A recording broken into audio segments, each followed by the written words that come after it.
ධර්මානුශාසනාව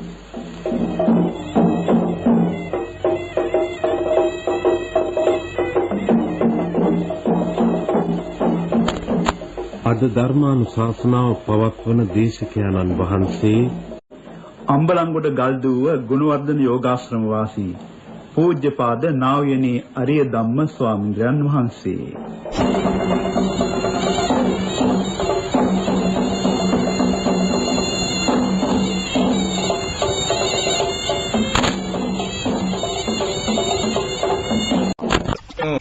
කොන කාරණීය සූත්‍රයෙන් පාලියෙන්මනේ ඒක හැමින් කියලා මං ඉතින් බද්ද පාරියන්කෙන් වාඩි වෙන්නේ නැගිටින්න බලන්න කවුරු කියලානේ ඇඳ තිබුණේ හැටියට ඒකමයි. ඉතින් බද්ද පාරියන්කෙන් ඇඳුවට වාඩි වෙලා කාරණීය සූත්‍රය කියලා අර දස දිශාවට වඩන මෛත්‍රී එක තියෙන පද 144ක්. නගරණ දිශාවේ සත්ත්ව කොට්ටාස 12ට වඩනවා. දකුණු දිශාවේ සත්ත්ව කොට්ටාස 12ට වඩනවා. ඔහොම දස දිශාවට වඩලා ඒ විනාඩි 10ක් විතර යනකොට මම දැනෙන්නේ නැතුව යනවා. අහසේ ඉන්නවද ඇඳේ ඉන්නවද පොළොවේ ඉන්නවද මොකොත් මම දන්නේ නැහැ. හැබැයි වටේට මට ඇහැ පියාගෙන ඉන්නේ. වටේට ඔක්කොම හඳ පායලා. හඳ එළිය තමයි මම මේ ඉන්නේ කියලා වාගේ සංඥාව එනවා. මේ ගයක් ඇතුලේ ඉන්නවා කියන සංඥාවක් නැහැ. ඉතින් විනාඩි 10ක් විතර යනකොට ඒක වෙනවා. ඊට පස්සේ විනාඩි 30ක් විතර යනවා වැඩසටහන එච්චරයි. එහෙම මම නිදා ගන්නවා. නිදාගන්නේ යම් විදිහකින්ද පහට පාන්දර අවදි වෙන්නේ. ඇඟිල්ලක්වත් හැලෙලා නැහැ නිින්ද ගිහින් තියෙන සැපෙන්. ඒ වාසර දඟලන වයසනේ. ඔය වාසිතින් පොඩි ළමයි දඟලනවානේ. ඇඟිල්ලක්වත් අතක් පයක්වත් හැල්ලන්නේ එහෙම සමාධියෙන් නිින්ද ගියේ. පාන්දර පහට සීනෝ තියාගන්නේ ඔර්ලෝසුවේ. වෙලා වදින්න ඉස්සර එක පාට හැරෙනවා. එතකොට පුදුම සතුටක්. ඒ කියන්නේ අර සැපෙන් නිින්ද ගියානේ. ඉතින් හරියම සතුටින් තමයි දවසේ අවදි වෙන්නේ. කියන්නේ නැගිටින ඉතින් ඒ කරණීය සූත්‍රය හරි බුදුගුණ පාඨයක් නැගිටින. ඉතින් පුදුම උනන්දුවකින් දවස ගෙවෙනවා. යමක් ඇහුවාන එක පාට මතක හිටිනවා. ඒ වගේම કોઈ වෙලාවකත් හිතේ දුකක් නැහැ. හැම වැඩක්ම බොහොම සතුටින් කරන්න පුළුවන්. ඉතින් ඔහම මාස ගාණක් තිස්සේ මම පුරුදු වුණා. මම ඉතින් ඒ මුල් දවස්වල ඉඳලාම කියනවා වචනෙන් ආකාශට්ටාති ගාථා කියලා තමයි නිදාගන්නේ. හින්දියිල. අගට වචනෙන් කියනවා මට උතුම් ලෙස මහානදම් පුරන තැනක් ලැබේවා කියලා. එහෙම කියනවා. ඒ මොකද මේකේ තියෙන රසය මොන තරම්ද මේක ඉතින් මහාන වෙලා කරනවා නම් කොච්චර මේකෙන් ප්‍රයෝජන ගන්න පුළුවන්ද කියලා හිතට ඇති වෙනවා. ඒ නිසා දෙවියන් අර තින්දියල ඉතල ඒකයි කාට විතරයි දන්නේ. ඒක කියලා ඉතින් මං කියන මන්ට උතුම් ලෙස මහාන දම් පුරන්න තැනක් ලැබේවා. කොහොම ඉන්නකොට මගේ හිත පුරුදු කරා. හිත ඉබේම කියවනවා. මගේ පියාණන් වහන්සේ මට බොහෝම ආදරේ නේද? මට වෙන් වෙලා ඉන්න පුළුවන් ද ඈත් වෙලා. ඉතින් හිතෙනවා මට පුළුවනි. මගේ ආයෙලා දෙන්න මල්ලා දෙන්න අක්කලා මට හරි ආදරේ නේද? මට වෙන් වෙලා ඉන්න පුළුවන්ද? පුළුවනි. මට ගමෙන් ඈත් වෙලා කැලෑවක ඉන්න හිත පුළුවන්ද? පුළුවනි. මට භික්ෂුන් ස්වාමීන් වහන්සේලා ඉන්න තැනක දරදී ඇදලා වතුරු කොළ දීලා පඳුණු කොළ දීලා වත් පිළිවෙක් කරලා භාවනා කරගන්න උනත් පුළුවන්ද? පුළුවනි. මට කෑම නම් ඉතින් කැලේ කොටයක් හරියට අනුභව කරලා ඉන්න පුළුවන්. ඒත් පුළුවනි. එකක් ගන්නවම හිතෙනවා. ඒක කවුරු කියලා නෙමෙයි. අර හිතට නිකන් මේ පෙරහුරුවක් වගේ ඇති වුණා. ඔහොම ඉන්නකොට එක දවසක් අපේ ආරණ්‍ය තියෙනවානේ ආරණ්‍යයේ ස්වාමීන් වහන්සේලා එක නමයි දෙනමයි කාලේ ඉන්නේ. ඒ දායකතුමා අපේ පඬිතු ස්වාමීන් වහන්සේට ගල්දුවේ ගිහින් කියලා දෙන අපේ ස්වාමීන් වහන්සේලා තව ඕන ස්වාමීන් වහන්සේලා කිව්වලු කවුරු හරි මහාන කරගන්න කියලා. ඒ නිසා ආරණ්‍ය කිට්ටුව ගම් දෙක තුනකින් ළමයි තුන් දෙනෙක් හොයාගෙන දහසිල් ගන්නලා ඉසකෙස් බාලා ගුරු ඇඳගෙන ආරණ්‍යේ ඉන්නවා.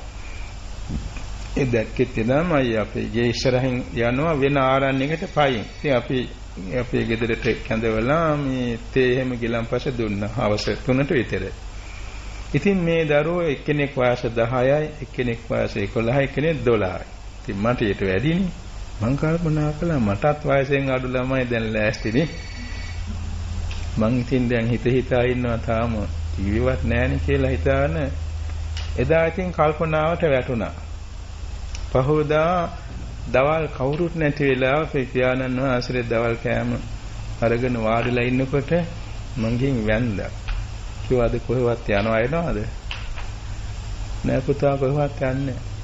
එහෙනම් අප්පච්චි මම ආරණේට යන්නේ. එයා ඇයි? මම මහානෙන්න ඕන. ඉතින් ටිකක් කොහොම පියාණන් ඉස්සත් දෙලා හා හොඳයි කිව්වා. ඉතින් මන්ට මලක් පිපුණා වගේ සතුට ඇති වුණා. එපා කිව්වේ නෑ. මං කිව්වා දැම්මම යන්න ඕනේ. ඉතින් එයා දැම්මම යන්නේ. මගේ අයියානේ එපා කිව්වා. මොකද ඒ කවුරුත් වැඩි හිටියන්න මං කීකරුයිනේ. නෑ පුතා අපි යන්න කියලා මං බේර ගන්නම් හෙට උදේ අපි යමු. ලෑස්ති වෙලා දානෙත් අරගෙන. ඉතින් මට එදා ඉවසුන්නේ නෑ සන්තෝෂේ. කාටවත් කිව්වේ නෑ. මගේ පුංචි අයියා කෙනෙක් හිටියා. එදා හවස මගෙන් අහා මල්ලි මොකද කොහොමද අද ගිහින් වැඩකට ගියේ නැත්තේ? මං හෙට උදේ කියන්න කිව්වේ නෑ. මොකද හන්දෑවකට කතාවක් එයි කියලා. හැබැයි කවුරුවක්වත් මෙහෙම බාධා නොකරන බව දන්නවා. මොකද අර වඩාත් පිරිසිදුෙන් තියාගන්න. එක්කෙනෙකුගේ වචනයක් පිටුනොත් ඒකත් බාධාවක් නේ කියලා. ඊපස්සින් අපේ පියාණන් වහන්සේ මේ අනිත් ගෙවල් වලට වැඩි හිටියන්න ගමේ කියලා. පහවදා උදේ ඉතින් මම ලෑස්ති වුණා. එතකොට පුංචි අයියට කිව්වා, ලොකු අයියට කිව්වා, අක්කට කිව්වා කොටුම කියලා. ඉතින් පිටත් වුණා දානෙත් හදාගෙන තව කාණ්ඩිකුත් එකතු වුණා. ගම් පියමන් වෙනකාම කඳුළු වැටෙනවා. සන්තෝෂේ. ඒ කියන්නේ මේ මාස ගණනාවක් හිතා හිටිය අදිෂ්ඨානේ දැන් ඉෂ්ට වුණා නේද කියලා. ඉදා ඉතින් එතකොට හිටියේ ආරණ්‍ය ලොකු ස්වාමීන් වහන්සේ විතරයි අනිත් ඔක්කොම අර කොහෙද ගිහිල්ලා. ඉතින් මගේ පියාණන් වහන්සේ ඉතින් හරි සුහදයි පානේ ස්වාමීන් වහන්සේගේ හතර පොවටම සීල් ගන්න හොඳ උපාසක මහත්තයානේ. ඉතින් මගේ අතල්ලා ලොකු ස්වාමීන් වහන්සේගේ අත උඩ තියලා කිව්වා ස්වාමීන් වහන්සේ මේ මගේ පුතා දරුවා ස්වාමීන් වහන්සේට බහාරයි. ස්වාමීන් වහන්සේ මේ දරුවා හදාගෙන මහාන කරගන්න. ඉතින් ඒ වෙලාවේ කෙටි අනුශාසනාවක් කියලා ඉතින් මම බාරගත්තා. ඊට පස්සේ ඉතින් පහෝදා එදා ඉතින් මම ආධුනිකයානේ අනිත් තුන් දිනත් ඊට පහෝදා තමයි ආවේ ගමන ගිහිල්ලා. ඉතින් පහෝදා මුළු ගමේම පිරිස ආවා. ඉතින් දානෙත් හදාගෙන ඉතින් දවල් දානේ කටයුතු වෙලා මම පැත්තකට කැඳවලා මගේ පියාණන් වහන්සේ කියනවා පුතා මේ හදිසි තීරණයක් වෙන්න ඇති නේද? හදිසි තීරණ නම් හදිසියේ වෙනස් වෙනවා. ඉතින් මහනුල්ලා වෙනස් වෙන එක අපට මදිකමක් නේ. එහෙම එකක් තියෙනවා නම් අපි දැන් ආපහු ගෙදර යන් කිව්වා. මම ඉතින් වැඳගෙන කිව්වා මම මේ ආපහු යන ගමනක් නෙමෙයි ආවේ කියලා කාරණේ කිව්වම සාදුකාර දුන්නා. ඉතින් ඊට පහුවදාම ඉසකෙස් බාලා දස සිල් ගත්තා. ඉතින් මට උපාසකවරුන්ට දෙනවා නමක්. ඒ නමක් සඳහා සලාක ලියලා ස්වාමීන් වහන්සේ භාජනයක දාලා මට කිව්වා ඒක සලාකයක් ගන්න. මට ලැබුණ මෛත්‍රී උපාසක කියලා. මං හිතුවා මේ මෛත්‍රී වඩාවු නිසා. ඉතින් පහවදාම අපි කරගෙන ගියා ස්වාමීන් වහන්සේ ගමට විගොඩ ගම්පහ විගොඩ. ඒ ස්වාමීන් වහන්සේ අසනීපයක් තිබුණා. ඒකට ප්‍රතිකාර ගන්න ඒ ගමට දන්ලා තිබුණා එන බව. ඒ ගමේ ඒ ස්වාමීන් වහන්සේගේ අයියලා කීප දෙනෙක් ඉන්නවා විදුහල්පතිලාම. ඉතින් එයාත්ෝ මේ තේන හොඳ විවේක වත්තක් පොල් වත්තක් ඔයගේ අපට කුටි 3ක් හදලා තිබුණා. අපි ගියා ඔක්කොම 6 දෙනෙක්. මමයි ලොකු ස්වාමීන් වහන්සේ අර කුඩා උපාසකවරු 3 දෙනයි ප්‍රධාන දායකතුමයි. ඉතින් අපි ඒ කුටි වලට ගිහිල්ලා මාස 4ක් මේ කාලේ ඒ කටයුතු වල යෙදලා හිටියා. ඒක නම් ඉතින් අමතක වෙන්නේ මොකද එක තත්පරයක් නිකන් ඉන්නේ නැහැ. පාන්දර 3:50ට අවදි වෙන්නේ. රෑ 8 වෙනකන් අපිට තියෙන අනිවාර්ය දිනචරියාවක්. අය මොහොතක්වත් මේ නිකරුණේ නැහැ. පේලියට ඒ කාලසටහන ගෙනියනවා. උදේ පාන්දර ඒ වෙලාවට අවදිලා 4 ඉඳලා 5ට බද්ද පරියන්කෙන් භාවනා කරන්න ඕනේ. 5ට බුද්ධ වන්දනා කරන්න ඕනේ. එතන විනාඩි 15ක් භාවනා කරන්න ඕනේ. 6ට වතාවක් කරන්න ඕනේ. 4ට හීල් දානේ ගේන දායකෝ ගෙනා බුද්ධ පූජා තුළ දානි ගන්න ඕනේ. කොම සුද්ධ කරන්න ඕනේ. ඊළඟට 8ට සක්මන් කරන්න ඕනේ. 9ට වතුර නාන්න ඕනේ. 10ට පින්ඩපාත යන්න ඕන. අපිත් යන්න ඕන ස්වාමීන් වහන්සේ පස්සෙන් පින්ඩ අපරත් තිබුණා භාජන. පින්ඩපාත ගියාම ලොකු ස්වාමීන් වහන්සේගේ පාත්‍රයට ඔක්කොටම බත බෙදෙනවා. අපට අර බැඳලා මුල් වර්ග මේ මුල් බැඳලා අපේ භාජන වලට දෙනවා මේ එළවලු, පළතුරු, එමෙම જાති. ඉතින් ස්වාමීන් වහන්සේ විනාඩි 15ක් විතර බණ කියනවා. අපි හොඳට අහගෙන ඉන්න ඕනේ. ආපස්සු 11 වෙනකොට ඇවිල්ලා බුද්ධ පූජා තියලා දාන බෙදා දාන වළඳලා 12 වෙනකොට ඔක්කොම ආස් කරලා බුදුන් වඳින්න ඕන 12ට. 12 කාලට ඉවරයි 12 කාලෙ ඉඳලා 12 අමාරණකම් ආර ස්වාමීන් වහන්සේ කියව බණ අපි කියන්න ඕනේ. අර බණ දායකයන් කියව බණ අපි කියන්න ඕනේ මේ විදිහට. ඊළඟට අය දවල්ට නිදාගන්නේ නැහැ. ඊළඟට පටන් ගන්නවා එක වෙනකම් කුටි සුද්ධ කරනවා. ඔක්කොම මාගල්ලේ මිලිට දාලා ඇඳ ඇතිලෙක්ක මිලිට දාලා සුද්ධ කරලා අවුගස්සලා ඉතින් එකට පටන් ගන්නවා පොත කියන්නේ. ඇඳෑවේ 4 වෙනකම් පොත කියවනවා. පැය 3ක්. පැය 3න්නේ ඔය පැය 3ක්. 2 3 පැය 3ම. කට පාඩම් වෙනකම් පාඩමක් කියවනවා. පාලි භාෂාව සම්බන්ධ පාඩම් කරලා දෙන්නේ. ඊට 4 ඉඳලා 5ට සක්මන් කරන පැය. 5ට වත් පිළිවෙක් කරන්න ඕන. 6ට බුදුන් වඳින්න ඕනේ. බුදුන් ඇදලා පිරික් කියලා එතන විනාඩි 15ක් භාවනා කරන්න ඕන මුල් කාලේ. ඉතින් සතියට විනාඩි 15 20 කරා 25 කළා සතියට 30 කළා 35 40 45 කියලා පැය වෙනකම් බද්ද පරයන්ගේ භාවනා කරන්න පුරුදු කළ වැඩි කලක් යන්න ඉස්සර. ඉතින් ඊට පස්සේ හැමදාම 7 ඉඳලා මේ 6 ඉඳලා 4ට බුදුන් ඇඳලා පිරික් කියලා 7 ඉඳලා 8ට බද්ද පරයන්ගෙන් භාවනා කරන්න ඕනේ. ඉතින් 8 වෙනකොට අපේ කාලසටහන ඉවරයි. කැමති නම් තව පාඩම් කරන්න හරි වැඩ කෙදෙනවා. ඉතින් ওই වෙනකොට අපේ සිල් ඇඳුම් හොඳට තෙමිලා. ඒ ඉතින් මේ වැඩ කරන දිගටම නමුත් කවදාකවත් gedara සිහි වෙන්නේවත් නෑදෑයන් සිහි වෙන්නවත් මොනවක් වන්නේ බොහෝම පිරිසිදුව වැඩ ගෙනියනවා. ඉතින් අපිට ඒ වෙනකොට මාස 4 ඇතුළත පැයක් බද්ද පරියන්ක ඉන්න පුළුවන්කම තිබුණා. පැයක් බණක් කියන්න පුළුවන්කම තිබුණා. හරි දුරුතු පොයක් ආව ඒ කාලේ මට කිව්වා බණක් කියන්න දායකයව. බණ කිව්වා ලස්සනට. ඒගොල්ලෝ කිව්වා හරි වටිනවනේ. ඉතින් මම මේ කියන්නේ කිය ඇත්තට අර මෛත්‍රී භාවනාවේ තියෙන අනුසස් මාත්‍රයක්. ඉතින් මේක දිනු කරනවා නම් කොච්චර ප්‍රතිඵල ලැබෙයිදනේ.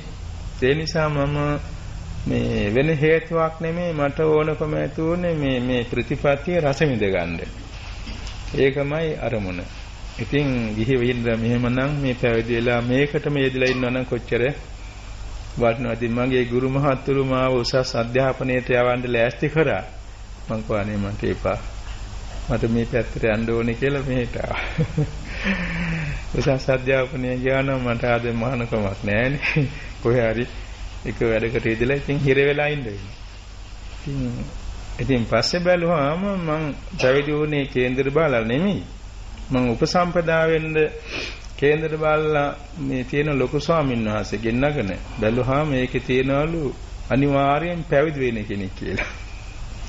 යෝගයක් තියනවලු. ඒක මට තවත් කෙනෙක් කිව්වා අර ටිකිරි බණ්ඩාර සන්නස්ගල කියලා අපේ උඩරට ඉන්න මහත්මයෙක් දන්නවත් ඇති. දාසක් එකපාරට මුණ ගැහුවන වාහනයකදී මගෙන් මුණ බාලා ස්වාමීන් වහන්සේගේ කේන්දරේ මතකද? මොකෝ මතකයි. කියන්නේ ඉතින් කිව්වා අනිවාර්යෙන් ওই ලකුණු තියෙනවා නම් ගිහිව ඉන්නේ කිව්වා. 7 කොටුවේ 6 හරි 8 හරි ග්‍රහයෝ 4 දිනක් ඉන්නවා නම් අනිවාර්යෙන් පැවිදි වෙනවලු. ඉතින් මගේ 6 කොටුවේ 4 දිනක් ඉන්න බලගත් වෙලා. ඉතින් අනිවාර්යෙන් පැවිදි වෙන්න උපන් කෙනෙක් කියලා එතුමත් කිව්වා. 6 කොටුවේ හරි 7 කොටුවේ හරි. 6 මීන රාශියේ ඉන්න බුද්ධ ගුරු සිකුරු සානි හරි 4 දෙනාම යෝග වෙලා. ඒවා ඉතින් අර සසරින් ගෙනාපු මේ ප්‍රාර්ථනාවක් වෙන්න නේද? අපි අර එහා ලෝකයෙන් මෙහා එන්න හිතනකොට කළ කුසලෙ හිතන්නේ නැතිව මාන වෙන්න ඕනේ කියලා. ඒ නිසා ඉතින් පැවිදි වෙන්නම යොමු වුණා. ඉතින් ඒක නිසා ඔය වාගේ අර ප්‍රතිපත්තියට නැඹුරු වෙනකොට තමයි යත්තට ඒකේ රසය දැනුනහම තමයි මේට වැඩි යොමු වෙන්නේ නේද? දැන් කුඩා කාලේ අපි චූටි කාලේ මං ඉස්කෝලේ යන්නෙත් නෑ මං චූටි කාලේ. එතකොට අපේ ඥාති ස්වාමීන් වහන්සේලා කීපනමක් හිටියා ලොකු තැන්වල. දඹුල්ලේ මහා නායක වෙලා හිටිය එක අපේ ලොකු පියා කෙනෙක් හිටියා. අපේ අම්මගේ පැත්තෙන්. තව අනුරාගොඩ කියලා පන්සලක අධිපති හිටියා මගේ ලොකු අයියා වෙන කෙනෙක් ලොකු අම්මගේ පුතා. තවත් ඒ වගේ එක්කෙනෙක් එතන හිටියා. තව හිටියා පෙතිගේ පිටියේ කියලා මාතලේ පළාතේ. කොහොම මකුලේ මඩ කියලා තව ලොකු හාමුදුරු කෙනෙක් අපේ මහා හාමුදුරු කෙනෙක් අම්මගේ පැත්තේ. කොහොම 5-6 නමක් හිටියා ලොකු ඔක්කොම මේ අස්ගිරි පාර්ශ්වයේහි ස්වාමින් වහන්සේලා ඔය දලදා මාලිගාවේ තේවා හිටන් කරන අපේ සමහර ස්වාමින් වහන්සේලා. එක ස්වාමීන් වහන්සේ කෙනෙක් අපි චූටි කාලේ ආවිල්ලා අපේ ගෙදර තමයි නවතින්නේ බොහෝ සෙයින් අම්මා ඥාති නිසා. ඊදවසක් කියනවා අපේ පන්සලට තියෙනවා මෙච්චර තේ ඉදන්. කබර් තියෙනවා, කුරු තියෙනවා. අපේ පවුලෙන් මේ දරුවෙක් දෙන්න මහාන කරගන්න කිව්වා. ඒක මට හොඳට මතකයි. අපේ අම්මා ඒ ස්වාමීන් වහන්සේලාට හරියට උදව් කරනවා, සත්කාර කරනවා. ඉතින් ඒ ගත්ත කටනම කිව්වා මගේ දරුවන්ට අපායට යන්න දෙන්න බෑ කිව්වා. කතා නැතුව අඳුර නිස්සද්ද වුණා. ඒව රැකලා අපායට යන්න දෙන්න බෑ කිව්වා. ඒතර මගේ ලොකු අයියා එක්කරගෙන ගිහින් හිටියා මහාන කරන්න උගන්වන්න මාතලේ ධර්මරාජික පිරිවෙන්නේ 3 මාසයයි හිටියේ. අයියට එපාම වෙලා අයියට උඩට වයස 14ක වගේ වයස කිව්වා. මේ මොකද කාරණේ මේ හැමදාම පන්සලට දාන ගේන්න යන්න ඕනේ ගෙවල් වලට. ඉතින් ගෙවල් වලට ගියාම මේ පන්සලේ අභිත්‍යා කියලා නේ හිතන්නේ. ඉතින් අපේ අයියා හරි ආත්මගරුත්වය ඇති කෙනෙක්. ගේ පිළිකන්නේ යනවට කැමතිලා. හැමදාම ගේ පිටිපැත්තෙන් යනෝ දාන සෙට් එක ගේන්නේ. අයියට එපා වෙලා එකක්. ඊළඟට දැන් ඔය දාන පොළවල් තියෙන සංඝික දාන ඔක්කොම අර ඉතුරු වෙනවානේ කැවිලි පෙවිලි ඔක්කොම ගේන්න ඕනේ පන්සලට. ගෙනන්න ලොකු හාමුදුරන්ගේ ඇඳ යට තියන්න ඕනේ. ඒ මන්දිරයට ලොකු හාමුදුරන්ට හැමදාම රාත්‍රියේ කෑම භාජනයක් ගේනොත් ඩයබටික් තියෙනවා කියලා. ඉතින් ඕවා මේවා දැකලා එපා වෙලා පියාණන්ට දැන් දුන්නා නේ අප්පච්චි මයික් කියන්න ගෙදර කියලා. ඔය කතාව මේ ළඟදී කිව්වේ මට. ඉතින් ඒ වාගේ තමයි ඉතින් ඒවෙන් අපි බේරුණ ඇත්තට මේ යම්කිසි පිනක් නිසා. ඔව් දැන් මං ආරණ්‍යගත වුණා කියලා අපේ හිටියා අමුදුරුවෝ හරියට දොස් කියලා තියෙන මගේ පියාණන්ට ඇයි මේ යව්වේ ආරණ්‍යට අපේ පන්සල් මෙහෙම තියෙන්නේ. අවුරුදු 20ක් විතර නැකම් මා මුණ ගැහෙන්නව තියා බැන හිටියලු. ඊට පස්සේ මාව මුණ ගැහෙන්න ඕනේ වුණා. අනේ මං හොයාගෙන ගල්දුවටම අපේ මාමා වෙන හාමුදුරුවෝ ඇවිල්ලා කියනවා ඉතින් තරහක් නෑ ඉතින් අතිනේ මාමණ්ඩිනේ. ඉතින් කියන ඉස්තිගිරියෝ මටත් දැන් හිතෙනවා ආරණ්‍යට එන්න නමුත් දැන් මට වයසයි. ඒකලා අවුරුදු 5-6කින් අපවත් වුණා. ඉතින් ඒ වාගේ ඇත්තට ආරණ්‍ය කියන එක නොදන්න නිසා හර කියලා තිබුණේ. ඒක මදිකමක් කියලා. දුක්ඛ ජීවිතයක් කියලා. නමුත් ආරණ්‍ය කියන එක ආධ්‍යාත්මික වශයෙන් මානසික සෝයක් විඳින්න පුළුවන් එකම තැන.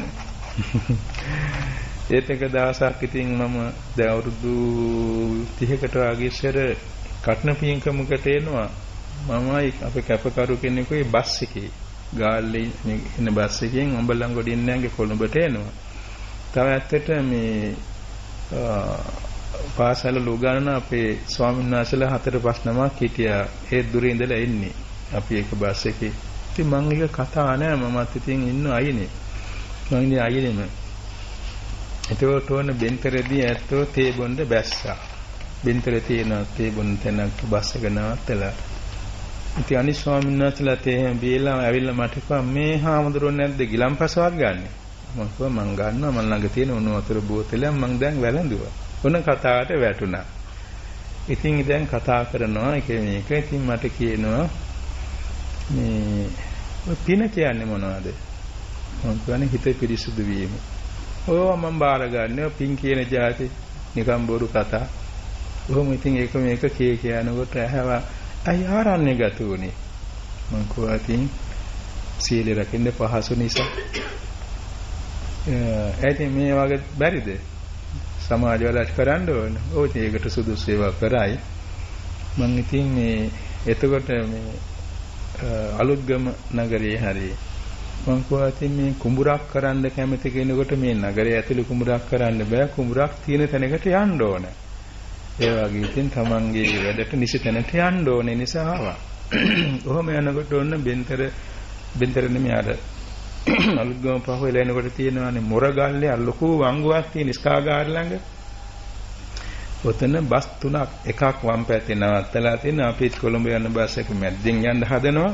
අර එහෙන් කතරගම බස් එකක් වෙනවා අදී වේගෙන්. ඒක එන වේගෙන් බැලුවහම කම්පණයට වන වාහනයක් වීසි වෙනවා. තරම් අධිවේගෙන් එන කතරගම බස් එක ඒක එන්නේ කතරගම යන්නේ කොළඹ ඉඳලා. අපි යන්නේ කොළඹ පැත්තට අපි බස් එක මැද්දේ. අරක වම් පැත්තේ නවත්තලා එකක්. හරියට අර වංගුවේ.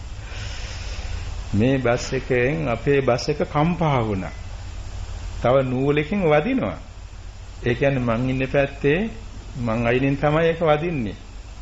ඉතින් කවුරුත් කෑ ගැහුවා. කලබල වෙලා. ඒතරම් මේක ලොකු කම්පැනියකට බස් එකපත් වුණා.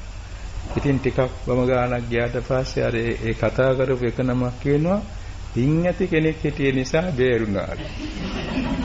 මං කෝ පින තේරුණාද කියලා.